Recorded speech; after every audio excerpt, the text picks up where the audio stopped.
하나님은 빛이시라고 얘기를 하고 있어요. 하나님은 빛이시다라고 하는 얘기는 하나님의 속성에 대한 요한 사도의 소개입니다. 하나님은 빛이시다. 그러면 하나님은 이 속성상 본질의 속성과 또 윤리적인 속성 두 가지를 생각해 볼 수가 있습니다. 본질의 속성이라고 하는 것은 우리 하나님의 그 본연의 그 본체에 대한 그 형상, 그게 빛이라고 하는 소개이고요. 또 하나는 그 본체, 그 본질 자체가 빛이시기 때문에 윤리적인 모습 또한 역시 마찬가지로 빛이다라고 하는 얘기를 오늘 말씀을 통해서 생각해 볼 수가 있습니다. 빛이신 하나님과 교제를 한다. 그러면 제일 먼저 우선돼야 될 것은 하나님이 빛이다라고 하는 것, 하나님에 대한 본질을 알아야지 하나님과 더욱더 깊은 사귐의 자리로 나아갈 수 있음에 대해서 먼저 얘기를 해주고 있어요. 계속해서 이렇게 사변적이고 개념적인 얘기를 하면 못 알아들으실 것 같아서 말씀을 드리는데, 우리는 어떤 그 대상을 사랑하려고 하는 마음이 생기거나 아니면 그 대상하고 좀 교제를 해봐야겠다라고 하는 마음이 들게 되면은 그 대상에 대해서 알아가려고 합니다. 그 대상에 대해서 좀 더 뭔가 친분을 갖고 싶고 차 한잔 마시고 싶고 밥 한 끼 같이 먹고 싶은데 그 사람이 어떤 사람인지를 잘 모르잖아요. 나하고 좀 비슷한 성향인지 아니면 신앙의 색깔은 좀 나하고 좀 닮았는지 아니면 교회 공동체에서 여러 가지 봉사를 하거나 또 섬길 때 달란트가 좀 비슷한지 뭐 그런 여러 가지의 상황들에서 몰라요. 그래서 이제 그 사람한테 여러 가지 질문을 하거나 아니면 그 사람하고의 대화를 통해서 그 사람을 조금씩 알아갑니다. 그러면서 그 사람의 속성 또 그 사람의 기질 그 사람의 성격들을 이렇게 하나 둘씩 알아가고 파악해가면서 그 사람하고 친해질 수가 있어요. 그냥 그 사람하고 교제하고 싶고 사귀고 싶고 만나고 싶고 밥 한 끼 먹고 싶다라고 하는 어떤 감정만 잔뜩 앞세워갖고 부푼 기대를 가지고 그 사람하고 만나서 교제할 수는 없는 겁니다. 연애하는 것도 마찬가지잖아요. 그 사람에 대해서 조금씩 알아가야지 연애를 할 수 있는 거지, 덮어놓고 그 사람이 근사하게 생겼으니까 그 사람이 아름답게 생겼으니까 그 사람하고 사귀어야겠다라고 이렇게 그 마음을 먼저 먹지는 않는다는 겁니다. 조금씩 알아가요. 그 사람이 뭐를 좋아하는지를 알아야지 선물을 해주래도 그 사람의 취향에 맞는 선물을 해줄 수가 있잖아요. 서재관 목사가 성경책을 되게 좋아해요. 성경책을 되게 좋아합니다. 그런데 성경책보다 많은 책을 또 저한테 선물로 해주시는 분들이 있을 수 있잖아요. 그죠? 물론 성경책이나 뭐 신앙 서적을 좋아할 것 같아서 선물해 주시면 다 좋아할 수 있습니다. 그런데 서재관 목사한테 뽕짝 CD 가요를 선물로 해준다. 그러면 우리 성도들의 열화와 같은 저를 사랑하는 마음을 제가 받아들일 수는 있으나 그 뽕짝 가요 CD를 제가 들으면 얼마나 듣겠습니까? 근데 주구장창 허구한 날 뭐 생일이다 뭐 무슨 날이다 절기다 그래서 서재관 목사한테 계속해서 뽕짝 CD 가요를 사주시면 제 마음이 불편할 수밖에 없지 않습니까? 제 마음이 편하지가 않아요. 그렇죠? 그렇지 않습니까? 그래서 서 목사가 어디 이렇게 우리 권사님들이나 우리 집사님들 가끔씩 야유회를 갔을 때 저한테 자꾸 뽕짝 가요를 부르라고 강요를 하면 제 마음이 무지 힘들겠죠. 그죠? 부르고 싶지 않아서가 아니라 몰라서 몰라서 옛날 사람을 자꾸 꺼내라고 하면 정말로 화평하게 한번 해보겠지만 옛날 사람은 이미 옛날 사람으로 지나갔는데 자꾸만 옛날 사람으로 저한테 자꾸 상기시키면 그럴 수는 없는 거지 않습니까? 상대방과 사귀려면 상대방을 알아가야 됩니다. 한 번은 친구가 이렇게 어떤 학생을 과외를 한 적이 있어요. 세 자리 성적, 전교 등수 세 자리 성적에 있는 학생을 이제 두 자리나 한 자리로 끌어올려야 된다라고 하는 과외 특명을 받고 두둑한 과외비를 받았습니다. 그런데 이 녀석이 2차 방정식, 3차 방정식, 방정식을 이렇게 전해주면 전혀 풀지를 못하는 거예요. 공식을 이해하지를 못하는 거예요. 공식을. 그러니까 아무리 가르쳐도 귀담아 듣지를 않는다라는 거예요. 그러니까 성적이 나왔잖아요. 한 3개월 정도 성적이 나왔어요. 근데 여전히 세 자릿수를 넘기지를 못하더래요. 그래서 내가 여기가 한계인가 보다. 명문대를 나왔지만 이거 도저히 내 불가능한 상황이구나 라고 하는 걸 딱 느낀 거예요. 절벽을 느낀 거죠. 공부는 안 하고 그래서 그럼 내가 딱 3개월만 더 해보고 다른 과외를 알아봐야겠다 그러면서 이제 3개월 남은 시간을 생각해보고 남은 한 2달 동안을 더 열심히 좀 해봤어요.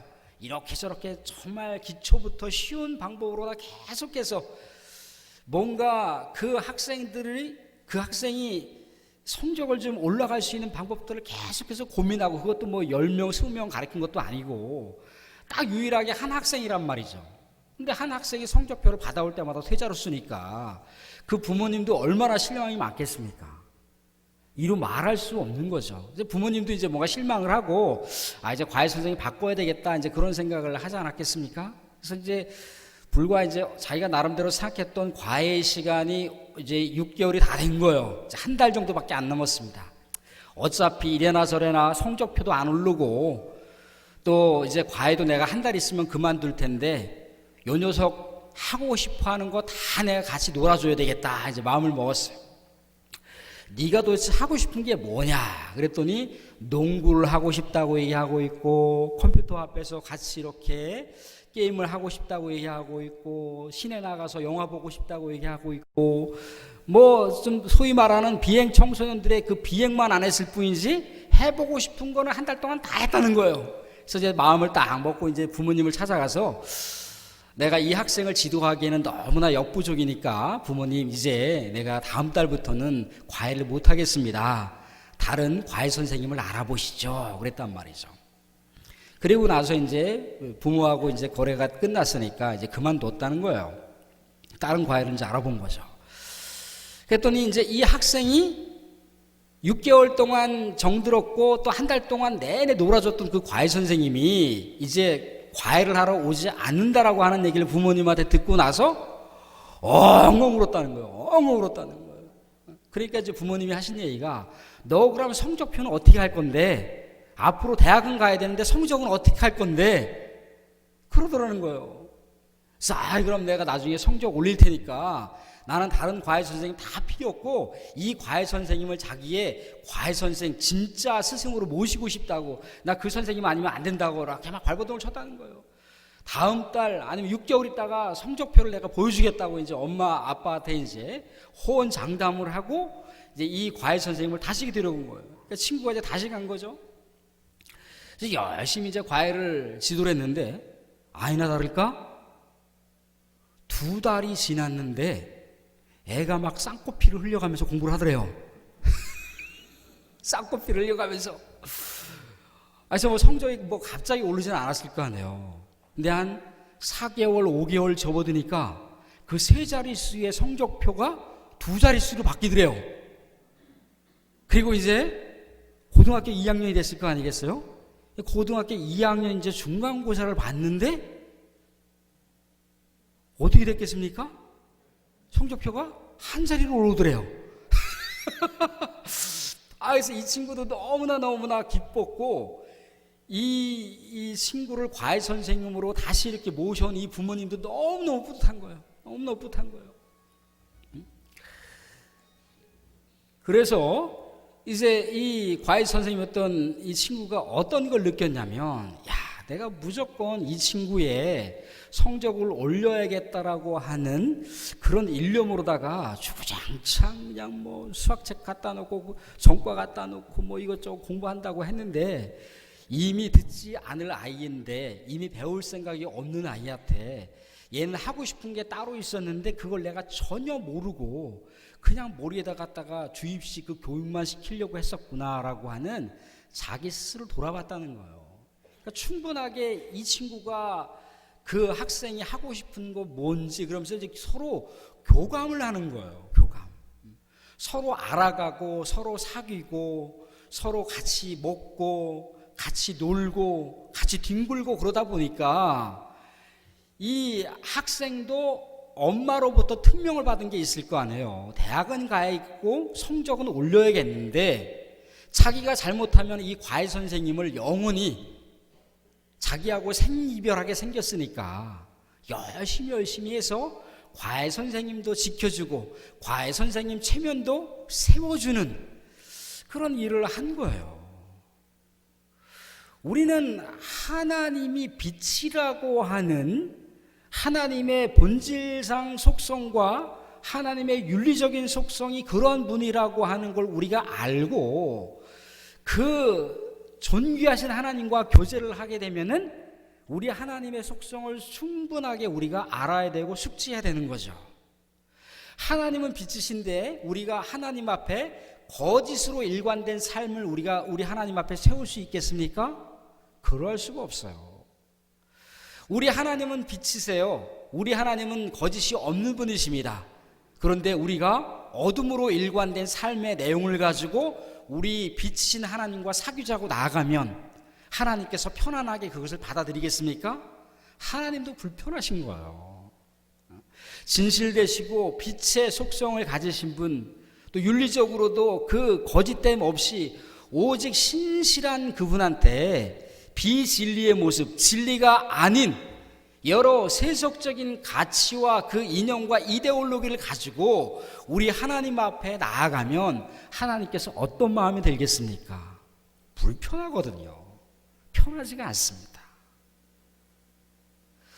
근데 우리는 때로는 하나님이 빛의 속성이 있고 하나님이 어둠이 아니시고 하나님은 오직 진실된 분이시고 거짓이 없으신 분이시고 오직 진리로 일관된 분이라고 하는 걸 알면서도 우리는 끊임없이 죄를 짓고 살아가고 있고 끊임없이 거짓을 말하고 있고 끊임없이 어둠 가운데 그런 행태를 벌이면서 우리 하나님 앞에 나아간다는 거예요.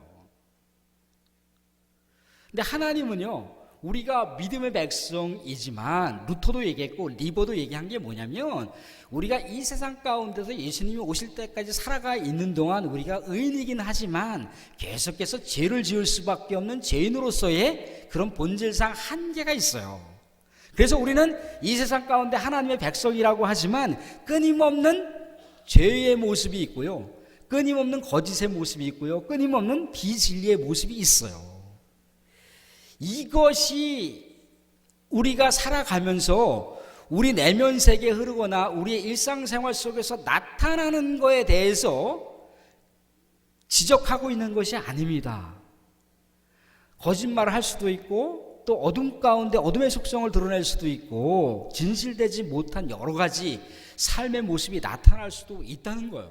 그런데 그것이 아닌 것 마냥 나는 거짓말하지 않아요. 나는 오직 진실만을 얘기합니다. 나는 어둠 가운데 살지 않아요. 나는 빛 가운데 살고 있습니다. 나는 여전히 진리 가운데 머무르고 있습니다라고 계속해서 자신의 모습을 기만하고 또 자신의 모습을 속이는 이것에 대해서 얘기를 하고 있어요. 아까도 어떤 우리 권사님하고 잠깐 뭐 꼭 그렇다라고 단정 지은 건 아니지만 어떤 한 분에 대한 이야기를 잠시 기도하는 마음으로 이렇게 나누게 됐어요. 기도하는 마음으로 나눴어요. 근데 이제 뭐 그 정도 나이와 또 그분의 어떤 주변에 있는 환경들과 그분이 또 살아온 여러 가지 지금에 있어서의 어떤 고충들을 생각해 보면 야, 그래 살짝 뭐 누구나가 올 수 있는 것이긴 하지만 우울증이 올 수도 있겠구나, 아니면 또 다른 어떤 본인의 어떤 심리적인 여러 가지 삶이 위축돼서 그럴 수도 있겠구나, 아니면 또 다른 변수로는 또 어둠의 영이 살짝 이렇게 오고 갈 수도 있겠구나라고 하는 여러 가지 생각들을 이렇게 가늠해 보면서 아무튼간 계속해서 이분을 관심 갖고 계속해서 중보기도 하면서 우리가 챙겨야 될 부분들을 챙겨야 될 것 같습니다라고 이렇게 권사님하고 나눴어요. 근데 자 보세요.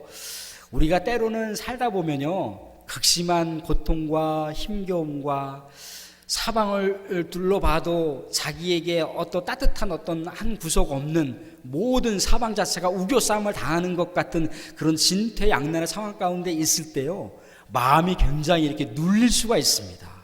어둠의 영이 살짝 오갈 수도 있어요. 우울증이 생길 수도 있습니다. 그런데 있는 그대로를 사실 드러내야 돼요. 고백을 하셔야 돼요. 우울증에 걸린 사람은요, 내가 좀 이렇게 여러 많은 분들의 이야기를 들어보고, 또 요즘에 뭐 휴대폰에서도 인터넷 같은 거 검색해 보실 수가 있잖아요. 그런 증세들을 쳐보면, 우울증이 왔구나. 아니면 내가 좀 뭔가 요즘에 너무나 아픈 사연들이 많아서 그랬나 보다라고 그렇게 여러 가지 것들을 진단해 볼 수가 있어요. 근데 많은 사람들이 이구동성으로 얘기를 하거나 많은 정보를 통해서 나에게 전해주는 그런 모든 메시지 자체가 우울증세이니까 병원에 가서 정신과 그 의사와 한번 그 심리적인 치료의 과정들을 밟아갔으면 좋겠습니다. 아니면 약을 처방받아서 먹었으면 좋겠습니다라고 어떤 여러 가지 그 과정들이 나올 거 아니겠어요, 그죠? 그러면 마치 우리가 질병을 걸리면 병원에 가서 의사 상담을 받고 약을 처방받아서 먹으면 해결되는 거잖아요. 우울증도 마찬가지예요. 내가 요즘에 좀 몸이 힘들고 마음이 좀 지치고 영적으로 좀 힘들어서 우울증세가 왔나 보다. 그리고 병원에 가서 의사 만나서 상담받고 필요한 약을 처방받아서 먹으면 우울증세가 상당히 많이 100%는 아니라 할지라도 거의 95% 이상이 치료를 받을 수가 있어요. 근데 그거를 나는 우울증세가 아니야. 왜? 우리 이 한국 사람은요, 체면이 있어요. 체면이 있기 때문에 우울증 자체를 정신병으로다가 생각을 한단 말이죠. 정신병이 아닌데 정신병으로만 몰고 가서 다른 사람이 나를 어떻게 생각할까? 김 권사님이 나를 어떻게 생각할까? 이 권사님이 나를 어떻게 생각할까? 이 집사님이 나를 어떻게 생각할까? 거기에만 몰입하다 보니까 자기가 어떻게 보면 그냥 아주 간단하게 해결할 수 있는 거로 자꾸만 돌아가요. 자꾸만 돌아가다 보니까 병세가 더 악화되고 나중에는 이거 뭐 쉽게 처리하고 쉽게 막을 수 있는 것을 단시간 내에 이것들을 극복할 수 있는 것을 더 장기화시키는 경향이 있더라는 거예요. 자기를 계속해서 감추니까 자꾸 드러내줘야 되는데 감춰. 그렇게 되면 더 힘들다는 겁니다. 우리가 우리 주님과 빛이 되신 우리 하나님과 사귀다 보면 우리가 죄를 지을 수가 있어요. 진실되지 못한 모습이 나타날 수도 있습니다. 어둠의 모습, 어둠의 흔적들이 나타날 수 있어요. 근데 사도 요한이 얘기하는 것은 그런 흔적들이 나오면은 하나님께, 우리 주님께 진실되게 자백을 할 것에 대해서 얘기를 하고 있어요. 나는 죄 안 졌는데요? 나는 거짓말 안 하는데요? 나는 어둠 가운데 없는데요? 그렇게 거짓말하거나 그렇게 스스로를 속이는 그런 일보다는 오히려 하나님께 하나님 치료해 주세요라고 스스로 이렇게 오픈해 버리면 하나님께서 우리 주 예수 그리스도의 보혈의 피로 말미암아 깨끗하게 해주신다는 거예요. 우리 주님께서 깨끗하게 닦아주신다는 거예요. 7절하고 9절에서 얘기를 하고 있지 않습니까? 근데 우리는 안 그렇다는 거예요. 우리 어둠을 좋아하는 곤충들이 있어요. 곤충들. 뭐 이렇게 우리 초등학교 같은 데 보면은 이렇게 실험을 한번 해보라고, 지금은 어떤 과목인지 모르겠어요. 뭐 저와 이렇게 국민학교 다닐 때만 해도 뭐 자연 그런 과목에 보면 그런 것들이 실험 한번 해봅시다. 그래서 뭐 쥐며느리의 동태를 살펴봅시다. 그러면서 이렇게 습이 져 있고 또 이렇게 바위 밑에 큰 돌 밑에 이렇게 들어보면 쥐며느리가 있는데 그것을 뭐 돋보기에 이렇게 빛으로다가 비춰본다든가 아니면 돌멩이를 이렇게 제껴놓고 그쪽에 햇빛이 들어올 수 있게끔 한다든가 실험을 했을 때 어떠한 반응이 나타나나 그걸 관찰해서 기록해 봅시다. 뭐 이런 게 있었단 말이죠. 그래서 이제 그 큰 바위 약간 그 습이 젖어 있는 곳에는 이렇게 약간 뭐 파리만하다고 해야 되나요? 그런 뭐 쥐며느리가 왔다 갔다 해요. 왔다 갔다. 근데 바위를 정말 싹 들으면 쥐며느리가 어떻게 반응을 하나요? 막 어떻게 할지를 몰라. 막 도망다녀요. 여기저기 막 도망다녀요. 빛이 없는 곳을 찾아서 막 도망다녀요. 빛에 반응을 하는 어둠 가운데 사는 곤충들도 물론 물리적인 내용들에 대해서 말씀드리는 거지만 그렇게 자연의 배경을 통해서도 우리가 생각해 볼 수 있다는 거예요. 그렇게 반응을 해야지 맞는 거거든요. 그렇게 반응을 하지 마세요. 근데 너무너무 우리가 어둠 가운데 익숙하게 살아가다 보면, 거짓말에 익숙하게 살아가다 보면, 또 진실되지 못한 것에 익숙하게 살아가다 보면 이 정신과 영이 마비가 돼버려요. 마비가 돼서 진실을 조명을 해도, 또 빛으로 조명을 해도, 진리로 조명을 해도 받아들일 수 없는 상황이 생겨버리게 된다는 거예요. 이 얘기를 강조하는 그 내용을 살짝 한번 짚어보면 이렇게 예수 그리스도의, 오늘 말씀을 좀 보시게 되면 예수 그리스도 안에서의 육체적인 사귐, 또 그리스도 안에서의 빛의 사귐에 대해서 강조를 하고 있는 내용들을 앞문맥을 통해서나 또 오늘 본문 문맥을 통해서 볼 수 있는데, 예수 그리스도의 그 육체에 대한 내용들을 굉장히 많이 강조를 해요. 근데 당시에 예수님을 믿지만 육신의 모습을 별로 강조하지 않고 육신을 오히려 혐오스럽게 더럽게 생각하는 영지주의를 표방하는 사람들이 있었단 말입니다. 이 사람들이 이야기하는 것은 딱 하나예요. 우리가 구원받는 것은 영혼이지 우리의 육체가 구원받는 것은 아니다라고 하는 그런 관념, 그러한 신앙적인 사이비 사상을 갖고 있었던 거예요. 그러니까 사람이 영원히 구원받는 것이기 때문에 사람의 육체가 그 어떤 죄를 저질러도 영혼의 구원을 방해할 수 없다라고 생각을 하는 거예요. 그러니까 이미 구원받는 사람이 허랑방탕하게 온갖 유흥들을 다 즐기면서 세상 가운데 쾌락과 퇴폐 향락적인 삶을 아무리 많이 살아도, 그저 육신을 흥청망청 그냥 방탕하게 방종하게 살아도 우리 영혼이 구원받는 것에서 그 어떤 영향을 줄 수 없다라고 생각을 하는 사람들이 그 시대에 왜곡된 신앙을 갖고 있었던 사람들이 편만하게 갖고 있었다라는 겁니다. 이제 오늘날로 일컬어지면 이 사상이 흘러 어디로 왔느냐면 구원파까지 온 거예요. 구원파가 얘기하는 게 뭐예요? 구원 받았는데 몸이 그렇게 죄를 저질러도, 그렇게 세상 가운데 혼탁하게 살아도 그게 무슨 상관이야? 우리가 영원 구원이면 그걸로 끝나는 거지. 몇 월 며칠 언제 몇 시에 구원 받았으면 그걸로 끝난 거야. 그걸로 모든 구원의 완성이 이루어진 거야 라고 하는 게 구원파의 사건들이잖아요. 구원파 세월호 사건. 그런 생각을 갖고 있는 사람들이 그 당시에 많이 있었다는 거예요. 근데 자 보세요. 우리는요, 아까 서두에서 말씀드렸던 것처럼 예수님께서 이 땅 가운데 다시 오실 때까지는 우리는 의인이라고 하는 우리의 삶의 위치가 새롭게 그리스도 안에서 새롭게 피조된 그런 본성을 갖고 있지만 여전히 우리는 죄된 본성이 있어요. 죄를 날마다 우리의 생활 속에서 습관적으로 저지르는 모습일 뿐더러 우리가 고의적이지는 않다 할지라도 자연스럽게 죄된 삶을 우리가 누비고 다니고 있단 말입니다. 우리 권사님들 오늘 혹시라도 교회를 오시거나 우리 집사님들 장로님들 교회를 오실 때 이렇게 거울을 몇 번 정도 보셨나요? 거울. 일주일 정도 머리 감으시고 이렇게 머리가 떡이 돼 갖고 오시는 분들 없으시잖아요. 그렇죠?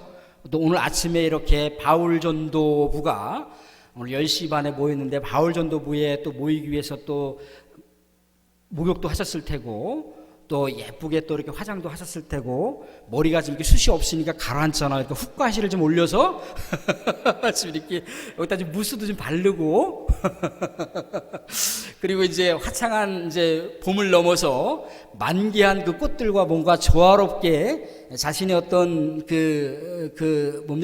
외양을 디자인하기 위해서 형형색색의 아름다운 옷갈들도 또 이렇게 입으셨을 것이고 그러셨을 거 아니겠어요, 그죠? 그게 오늘의 모습일 거 아니겠습니까? 오늘 예배 오실 때 지난 토요일 날 머리 감고 오신 그대로도 오시진 않았을 거 아니에요, 그죠? 그래서 우리는 뭡니까? 날마다 옆에 있는 우리 또 다른 동료, 권사들, 우리 집사들, 또 다른 믿음의 동지들에게 우리의 모습을 향기롭게 보여주기 위해서라도 아니면 우리 주님께 아름다운 그 잣대를 보여주기 위해서라도 우리의 외향을 가꾼다는 거예요. 우리의 또한 내면 세계를 가꾸기 위해서 또 우리가 늘 119 기도대행진 가운데 영성 훈련을 우리 스스로 이렇게 하고 있지 않습니까? 우리는 그런 모습 가운데 살아가고 있어요. 날마다 스스로의 모습을 이렇게 가꾸고 정갈하게 하는 그런 모습이 마치 내가 일평생 동안 해야 될 숙제인 것처럼 그렇게 하고 살아간다는 거죠. 한때 학창시절 때 이게 제가 산사람 들로 산으로 이렇게 누비고 다녔던 그런 시절이 있었습니다.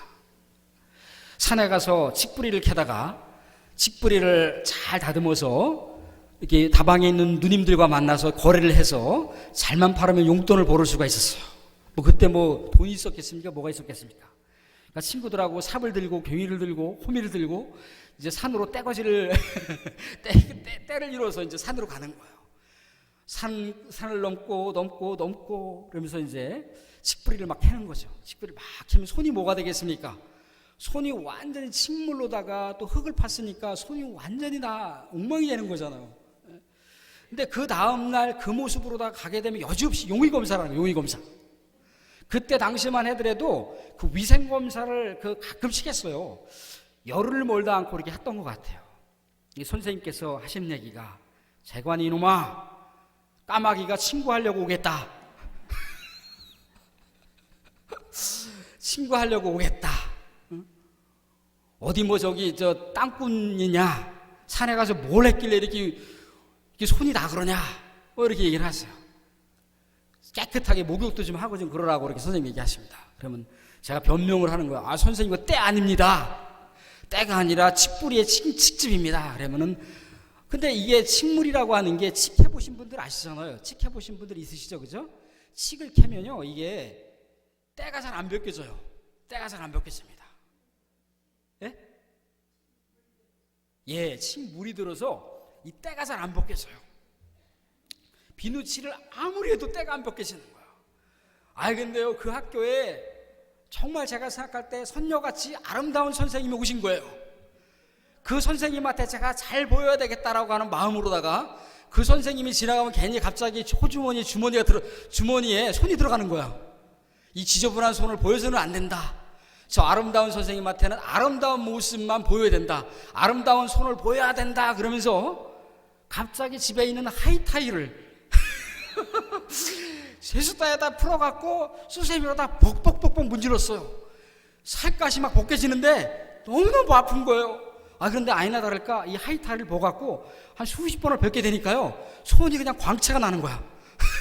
그래서 그렇게 선생님이 그렇게 강조를 하고 애를 썼지만 때를 벗겨도 안 되는 거예요. 이게 안 돼요. 근데 정말 사모하는 사람, 아름다운 그 멋있는 여자 선생님이 학교에 오시고 그 학교에 오신 선생님을 대면해야 되니까 씻지 말라고 해도 하이타이까지 벗어가면서 살갗이 벅벅벅벅 벗겨지는 아픔과 통증이 있었지만 정말 부푼 기회가 있었습니다.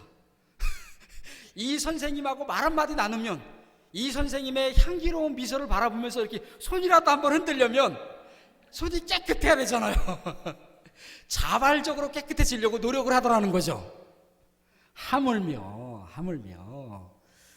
우리 온 우주 만물을 창조하시고 이 땅 가운데 우리들 이 죄 많은 인생들과 사귀시려고, 교제하시려고 하늘에 있는 보좌를 다 버리시고 이 땅 가운데 우리를 사랑하시기에 오신, 우리와 사귀시려고 오신 그분 앞에 우리가 서 있는다고 생각을 해보게 됐을 때, 우리가 데이트를 한다고 생각해보게 됐을 때 우리의 삶의 내면은, 우리의 영성은 어떻게 가꾸어야 되는지에 대해서 제가 말씀을 드리지 않더라도 우리의 삶의 동기부여가 충분히 될 수 있지 않습니까? 그렇지 않나요? 우리 주님은 그런 분이세요. 심지어 우리가 죄진 거에 대해서, 우리가 진실되지 못한 윤리적인 어떤 행태에 대해서, 우리가 어둠 가운데 살아가는 것에 대해서 뭔가를 막 지적을 하고 막 그걸 나무라 하시려고 하는 게 아니라 우리가 주님 내가 살다 보니까 이렇게 때를 묻고 살았네요. 주님 내가 살다 보니까 이러한 우리 하나님 바라보실 때 윤리적이지 못한 그런 언어와 또 윤리적이지 못한 그런 삶의 모습을 내가 너무나 이렇게 드러내고 말았습니다. 우리 주님 어떻게 해야 될까요? 우리 주님의 빛의 광명 가운데 내가 살아가야 되는데 내가 정말 어둠 가운데 살아간 것 같습니다라고 우리가 마음을 드러낼 수만 있다면 우리 주님께서 내 사랑하는 딸 그랬구나, 힘들었구나, 내 사랑하는 아들 힘들었구나 그러면서 주님께서 닦아주신다는 거예요. 근데 우리가 그 하나님에게조차 우리의 마음을 열지 못한다는 거예요. 얼마나 우리의 삶 자체가 최면으로 가득 차 있는 꽁꽁꽁꽁 우리 스스로마저도 이렇게 기만하고 있는 삶의 내용들이 우리의 삶 가운데는 얼마나 많습니까? 우리 예수님을 우리의 삶의 인생의 여정길 가운데 진정한 삶의 동반자로다가 우리가 초대를 하고 또 우리가 먼저 우리 주님께서 초대하는 자리에 우리가 먼저 가는 거지만 그 주님께서 다시금 우리의 삶 가운데 오시기를 소망할 때 우리는 어떠한 모습으로 주님을 초대할 수가 있겠습니까? 한 번은 신방을 갔어요. 권사님하고 집사님하고 이렇게 우리 지구장님, 구역장님에서 신방, 우리 교회 얘기는 아닙니다. 또 누굴까 그러면서 막 이렇게 머리를 굴려가면서 생각하지 마시고요. 여기서 이제 구역장님하고 이제 우리 지구장님하고 두 분을 모시고 이렇게 신방을 갔어요. 젊은 그 집사님이셨는데 그 집에 방문을 하는데 30분 동안 문을 안 열어주는 거예요. 아니 분명히 신방 시간이 10시인데 문을 안 열어줘요. 잠깐만요 그렇다고 해서 문을 안 열어주겠다는 거 아니야. 그래서 아니 혹시라도 이제 저도 엉뚱한 생각을 했죠. 혹시라도 불륜의 과정을 들켜갖고 이거 이러는 거 아닌가 그러면서 지구장님한테 또 구역장님한테 제 생각을 또 얘기할 수는 없지 않습니까? 그래서 그냥 갈까요? 다음에 신방할까요? 그랬더니 또 그쪽에서 이 초인종을 이렇게 했을 때 조금만 기다려달라고 얘기를 하니까는 또 그거는 아닌 것 같고 그랬어요. 30분 후에 이제 이 여자 집사님께서 문을 열어주셨는데 온몸에 비지땀을 탕건하게 마치 목욕을 한 것처럼 비지땀을 흘리시면서 문을 열어주시는 거예요. 그래서 아유 집사님 무슨 몸이 아프셨으면 좀 뭐 다음에 신방 해도 되거나 아니면 신방을 다 돌고 나서 마지막 해도 되는데 왜 그러셨습니까? 그랬더니 뭐 오후에는 시간이 안 된다는 거예요. 아니 그럼 뭐 다음에라도 기회를 이렇게 해서 뭐 죄송하지만 신방을 도저히 이렇게 오늘 못하겠으니까 나중에라도 해달라고 그렇게 얘기하면 될지 꼭 굳이 시간에 받아야 되겠냐 그랬더니 이분이 신방 시간을 깜빡 잊어버렸다는 거예요. 어제 저녁까지만 해도 알았는데 오늘 아침 9시가 돼서야 신방 받는다는 걸 알았다는 거예요. 그러니까 일주일 내내 신방에 대한 생각은 했었지만 그냥 여러 가지 다른 일 때문에 신방에 대한 생각만 했지 목사님과 지구장님과 구역장님이 자기 집에 와서 거실에서 예배 드린다는 생각까지는 못 하셨던 거예요. 그러니까 방 청소를 못 하신 거죠. 그러니까 30분 동안 거의 초인적인 힘을 발휘해서 거실부터 막 청소를 하시는 거예요. 아유 집사님 참 집을 아름답게 꾸며놓으셨는데 저 방문 좀 열어봐도 되겠습니까? 그랬더니 화들짝 놀라면서 안 된다는 거예요. 그래서 왜 안 되나요? 그랬더니 이불에다 다 싸매서 처박아놨다는 거예요. 그래서 일개 목사가 우리 구역장님과 또 우리 지구장님하고 이렇게 잠깐 거실에서 차 한잔 마시고 예배를 드리는 것 뿐인데 이렇게 손님을 맞이하려고 하는 그 열정이 얼마나 대단하겠습니까? 심지어는 우리 남자 집사님들 같은 경우가 그런데잖아요. 아유 신방을 목사님이 자주자주 오셨으면 좋겠습니다. 그런데잖아요. 그거는 이제 우리 가정주부가 얼마나 고되다라고 하는 것을 이렇게 반증해 주는 거긴 하지만 얼마나 이렇게 집안이 많이 힘들었으면 뭐 아무튼 그것을 또 대변해 주기도 하지 않습니까? 그렇다는 거예요. 누군가 이렇게 손님을 맞이하게 됐을 때 비록 신앙의 동지 또 신앙의 친구들이 왔을 때도 그렇게 온 집안을 다 청소하고 맞이할 준비를 한다는 거죠. 근데 온 우주 만물을 창조하신 우리를 정말 백지사랑으로 우리를 짝사랑하지 못해 우리를 외사랑하시고 우리는 그 주님을 사랑하지도 않았지 않습니까? 우리가 사랑하기 전에 먼저 사랑하시는 모습으로, 먼저 사랑의 그 위대한 속성으로 우리에게 다가오신 분이 그 주님이세요.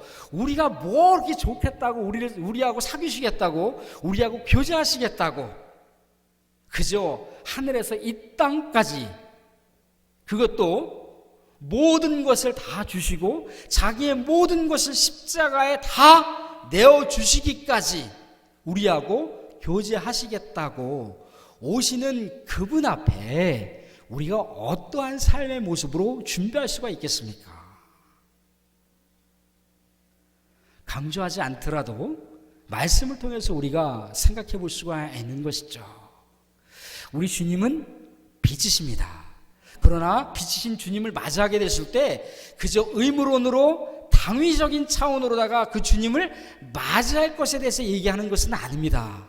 왜냐하면 빛이신 그분과 함께 사귀고 교제하게 되면 무한한 영적인 에너지와 기쁨과 감격이 있다는 거예요. 사랑하는 사람하고 연애를 할 때 생각해 보세요. 차 한 잔 마시더라도요, 그 1시간 지나가는 시간이 얼마나 아깝습니까? 통금 시간이 다 됐습니다. 통금 시간이 다 됐어. 그럼 막 통금 시간이 다 됐지만 그 통금 시간 어떻게 그냥 발을 동동 굴렀던 우리 권사님들, 집사님들 과거의 추억을 생각해 보세요. 독다방에서 만났을 때 그 아름다운 모습, 그 말 한마디 때문에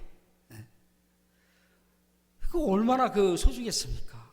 사랑하는 연인하고 그 손 한번 잡아보려고 그렇게 많이 애를 썼는데 손 한번 딱 잡으면 어땠습니까? 온몸이 막 전율하는 것 같죠. 전율하는 것 같았습니까? 제가 연애 시절에 손을 못 잡아봤어요. 손을. 불쌍하죠. 불쌍해. 손을 못 잡아봤어. 그러니까 집사람, 사모 아시는 집사님이 전도사님 연애할 때 손도 잡고 그러야 되는 겁니다. 그 팁을 알려주셔서 제가 나중에 한번 손을 한번 살짝 잡아봤거든요. 막 온몸이 막 전율이 흐르는데 이를 어떻게 해야 될 것인가 막 주체를 못 하겠는 거예요. 주체를. 근데 하물며 우리 하나님하고의 이런 따뜻한 사랑의 교제, 또 기쁨의 교제, 여기에는요 기쁨이 있고 행복이 있고 웃음이 있고 사랑이 있다는 겁니다.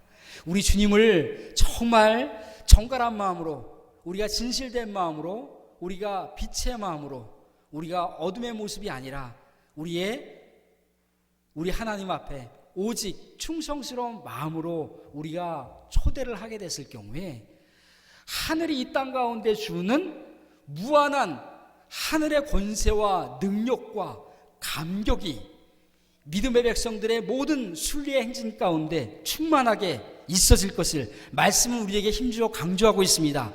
사도 요한이 강조하는 하늘의 놀라운 권세와 능력과 사랑과 기쁨과 감격과 우리 주님과의 빛의 교제 가운데 빛의 자녀로서 이 땅 가운데 살아갔을 때 빛의 능력을 마음껏 발산할 수 있는 저와 여러분들이 되실 수 있기를 주님의 이름으로 축원드립니다. 기도하겠습니다.